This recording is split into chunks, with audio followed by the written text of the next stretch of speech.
శ్రీపీఠాన్ని ఏర్పాటు చేసుకున్నారు. ఒక ధర్మ ప్రచారం కోసం ఉన్నారు. ప్రవచనకర్తగా ఉన్నారు. ఇన్ని చేస్తున్నారు. పేరెంట్స్ దగ్గర నుంచి ఎప్పుడైనా మిస్సింగ్ ఫీలింగ్ అనేది ఉండేదా? మా అమ్మ నన్ను బాగా ఇన్సిస్ట్ చేసి ఈ పాత్రలో ఉండాలని ఆవిడ డిటర్మిన్డ్‌గా మార్చిందిది. ఆవిడ డిటర్మినేషన్ ఇది. ఆవిడ డెసిషన్ ఇది. బట్ నేను యాజ్ ఏ కొడుకుగా కంటే ఎక్కువగా నేను వాళ్ళకి బాగా క్లోజ్‌గా, వాళ్ళకి ఒక ఫ్రెండ్‌గా, వాళ్ళు నాతో ఒక మంచి మిత్రుల్లాగా అలా కలిసిపోయి ఉన్నాను తప్ప, ఏదో మిస్ అయిపోయిన ఫీలింగ్స్ కానీ, ఇంకోటి కానీ ఎప్పుడు వాళ్ళకి లేదు, నాకు లేదు. ఇప్పుడు మా అమ్మ లేదు. నాకు మా అమ్మ అంటే చాలా ప్రాణం ఇప్పటికి. అంటే సన్యాసినైనా నేను చెప్పుకుంటా. మా అమ్మే నా ప్రాణం. మా అమ్మ లేకపోతే నేను లేను. అంటే సహజంగా బయోలాజికల్ మదరే కాదు. హ్మ్. ఆవిడ నన్ను స్పిరిచువల్‌గా ఈరోజు పరిపూర్ణానందంగా నిలబెట్టింది ఆవిడ. ఫస్ట్. తర్వాత నా గురువు. మా నాన్నగారు ఏంటంటే మా అమ్మకి పూర్తిగా సహకరించేవారంతే. హ్మ్.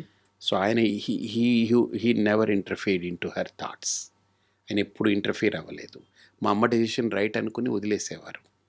సో కాబట్టి మా అమ్మ లేకపోతే నేను లేను కదా. సో కాబట్టి నాకు మొట్టమొదటి గురువు నా తల్లి. నన్ను ఈ మార్గంలో పెట్టింది. తర్వాత నా గురువు దయానంద స్వామీజీ.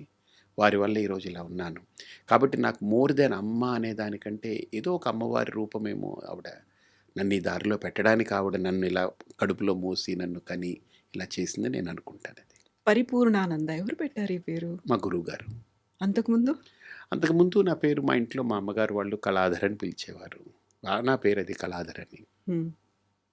ఆ తర్వాత కంప్లీట్‌గా అమ్మ మిమ్మల్ని పిలవాలి అంటే ఎలా పిలిచేవాళ్ళు? నన్ను రాజా అని పిలుస్తుంది. అంటే బిడ్డ అని పిలుస్తుంది ఇప్పటికి. ఇప్పుడుంటే అదే పిలిచేది. పోయేటప్పుడు కూడా అదే పిలిచే వెళ్ళింది ఆవిడ. హ్మ్. నన్నెప్పుడు స్వామీజీ అని గానీ, పరిపూర్ణానంద అని గానీ ఏమన్నదు. ఎప్పుడు అనలేదు.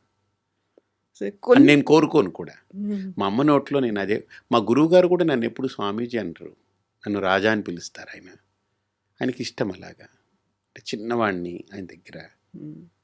మా అమ్మకి ఇప్పటికీ నేను బిడ్డనే కదా. ఢిల్లీకి రాజైనా తల్లికి బిడ్డే అనంటే సామెత ఉంది కదా. ఎవరు ఎంత పెద్దోడైనా తల్లి తల్లే కదా. నిజం. ఆదిశంకరులంతటి వారే తల్లికి అంత ఆ స్థానం ఇచ్చారనంటే తల్లికి మించింది ఏముంది నా దృష్టిలో. హ్మ్. అందులో మా అమ్మ ఎస్పెషల్లీ ఒక బయలాజికల్‌గా కానీ ఏదో అలాగా డబ్బులిచ్చాము, ఆస్తి ఇచ్చాము, అది ఇచ్చామని కాకుండా నాకు ఏమీ ఇవ్వలేదు. కానీ నన్ను పరిపూర్ణానందగా నిలబెట్టింది ఆవిడ. She is not just mother for me. నాకు అమ్మవారు ఆవిడ అంతే. ఆ దృష్టిలో నేను అది చూస్తానది. హ్మ్.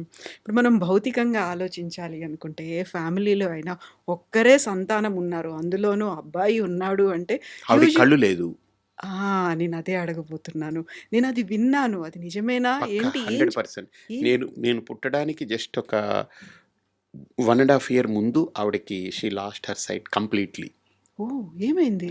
ఆవిడకి రెటినిటిస్ పిగ్మెంటోసా అని ఆర్‌పి అని అంటే రెటినా కట్ అయిపోయింది ఆవిడకి. డిస్‌ఫంక్షన్ అయింది. ఇక దాంతో ఆ విజువల్స్ లోపలికి క్యారీ అవ్వదు. మిమ్మల్ని చూసుకోలేదు తనెప్పుడు? నన్నిప్పుడు తడిమే చూస్తుంది. ఎప్పుడు నా ముక్కు, నా కళ్ళు అలా తడుముకుంటుంది. నేను ఎప్పుడైనా బయట నుంచి వెళ్ళి ఏదైనా లాంగ్ ట్రిప్ వెళ్ళి ఒక 2 నెలలు, 3 నెలలు వెళ్ళిపోతే నేను రోజు ఫోన్ చేస్తాను. ఏం తిన్నావు? ఎలా ఉన్నావని. వెళితే ఆవిడ దగ్గర పడుకుంటా నేను. హ్మ్. నువ్వు సన్యాసివి, నువ్వు పడుకోకూడదంటుంది. నేనంటాను సన్యాసిగా పడుకోను నేను. కొడుగ్గా పడుకుని. కొడుగ్గా పడుకుంటాను. నాకు హక్కు ఉందని అంటాను. నువ్వెప్పుడు కొడుగ్గా ఉంటావు, ఎప్పుడు సన్యాసిగా ఉంటావు అని అడుగుతుంది. సో అలాగా ఆవిడ చాలా బ్రెయినీ, చాలా ఇంటెలిజెంట్. ఆవిడ వెరీ షార్ప్. హ్మ్. ఆవిడ తెలుగు ఒక లెక్చరర్‌గా పనిచేసింది ఆవిడ. హ్మ్. చాలా హార్డ్ వర్కింగ్ పర్సన్. నిజాయితీగా అలా నిబద్ధతగా ఉంది. ఆవిడ నిజాయితీ ఎలాంటిదంటే నాకు సంస్కారం. ఆశ్రమంలో వాళ్ళు లాస్ట్ ఫేజ్ ఆఫ్ లైఫ్ ఆశ్రమంలో స్పెండ్ చేశారు ఒక 5 ఏళ్ళు. ఆవిడ దాచుకున్న డబ్బులో ప్రతి నెల బ్యాంకు నుంచి వచ్చే వడ్డీ మొత్తం డబ్బులు ఆశ్రమానికి కట్టి ఆవిడ బతికారు అక్కడ. హ్మ్. ఊరికినే ఉండాలని. నేను ఆశ్రమం పెట్టిన కొత్తల్లో కూడా ఇది నీది కాదు 10 మందిది. నువ్వు కష్టపడు. నువ్వు దానికి డబ్బు కట్టు, నువ్వు తినేదానికి, నువ్వు సేవ చెయ్యి అని చెప్పేది ఆవిడ. అలా నేర్పారు నాకు. అమ్మగారి పేరేంటి? మీనాక్షి. మీనాక్షమ్మ. నాన్నగారు? బాలచంద్రన్. ఓకే. నేనిప్పుడు మిమ్మల్ని అడగాలనుకున్న క్వెషన్ ఏంటంటే, ఒక్కరే సంతానం ఉన్నారు. అందులోనూ మగపిల్లాడు అనుకున్నప్పుడు మా వంశాభివృద్ధి చెందాలి. మా కళ్ళ ముందు పెళ్లి చేసుకోవాలి. మనవలు, అట్లీస్ట్ నా మనవరాలు. కొడుకు నా దగ్గర ఉండాలి. హ్మ్. నా కొడుకు నా దగ్గర ఉండాలనే కోరుకుంటాను. అవును. ఇప్పుడు అమ్మకున్నటువంటి ఆ ప్రత్యేకమైనటువంటి పరిస్థితులు, అసలు నాకు అవసరాల అందుకనే నేపథ్యం. చెప్తున్నాను కదా. అసలు మా అమ్మకి కళ్ళు కనపడవు. ఒక ఏజు, ఇంకెవరు లేరు. హ్మ్. వాళ్ళ అమ్మ చనిపోయారు. వాళ్ళ అమ్మ ఉన్నంత వరకు మా అమ్మ, అమ్మమ్మ, నాన్నగారు వాళ్ళు ఉండేవారు. ఆవిడ పోయారు. ఎవ్వరు లేరు. Why she has that? నా కొడుకు సన్యాసి అవ్వాలని ఎందుకు అనుకున్నారు? ఆశ్రమానికి కూడా నేను బలవంతంగా తీసుకొచ్చా. కోవిడ్ ముందు నాకెందుకో I was not comfortable. Covid 2020 March వచ్చింది కదా, 20th. అవును. నేను 2019 మేలో నాకెందుకో ఐ వాజ్ నాట్ కంఫర్టబుల్. వాళ్ళు ఎక్కడో వైజాగ్లో ఒక ఇల్లు అద్దెకి తీసుకుని అలా దూరంగా ఉండేవారు. ఉన్నారు. నేను వెళ్తుండేవాడిని దూరంగానే. నేను వైజాగ్ వెళ్ళి వాళ్ళతో స్పెండ్ చేస్తాను, వంట చేస్తాను, మా అమ్మకు నచ్చినవన్నీ నేను చేసి పెడతాను. ఆవిడ నాతో బాగా అన్నీ చెప్తుంటుంది, అన్నీ మాట్లాడుకుంటాం, అన్నీ ఉంటుంది. బట్ నాకెందుకు ఐ వాజ్ నాట్ కంఫర్టబుల్. వాళ్ళని తీసుకొచ్చేయాలని అనిపించి వాళ్ళని అలాగా అక్కడి నుంచి కదపడం నాకు గగనమైంది. కానీ ఫైనల్లీ దే యాక్సెప్టెడ్. ఇంకా నా మాట నువ్వు వినాలి, నేను నీ మాట విన్నాను, సన్యాసిని అయ్యాను కదా, నువ్వు నా మాట విను అని చెప్పి లాక్కొచ్చాను వాళ్ళిద్దరిని. అప్పటి నుంచి వాళ్ళు అలాగా దే జస్ట్ మెయింటైన్. 23లో నాన్నగారు కాలం చేశారు. ఆవిడ 24లో వెళ్ళాలి, కానీ ఆవిడ స్ట్రాంగ్ పర్సనాలిటీ. నేను 25 ఉత్తరాయణం వచ్చే వరకు వెయిట్ చేయాలండి. డాక్టర్లు అందరూ పల్స్ లేదు, ఈవిడ ఎలా బతుకుతుందని చెప్పారు. 94 days అలా ఉన్నింది ఆవిడ.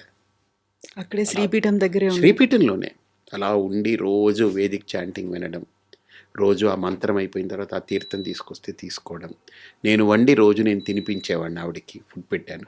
నాకు గొప్ప అదృష్టం ఇచ్చింది మా అమ్మ. ఆవిడ రుణం తీర్చుకోలేం కానీ ఎంతో కొంత నేను అన్నీ వదిలేసి ఆవిడతోటి ఉన్నా. నేను ఆవిడ పక్కన పడుకునేవాడిని, ఆవిడకి కాళ్ళు ఒత్తేవాడిని, ఆవిడకి అన్నీ చూసుకునేవాడిని, కబుర్లు చెప్పేవాడిని, అన్నీ చేసేవాడిని.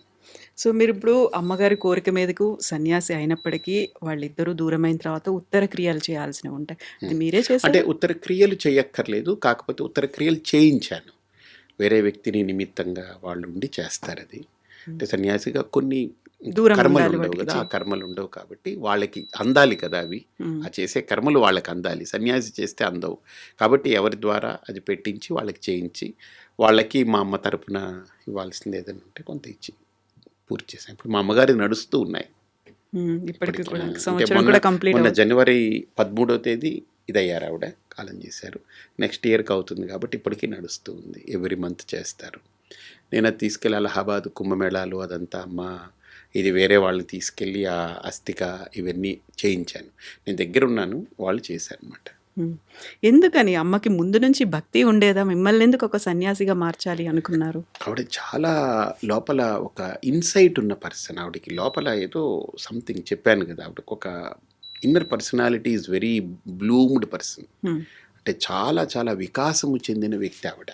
And for more videos, Please subscribe to iDream. Please subscribe to iDream. Please subscribe iDream. And please subscribe to iDream. For more videos, subscribe to iDream.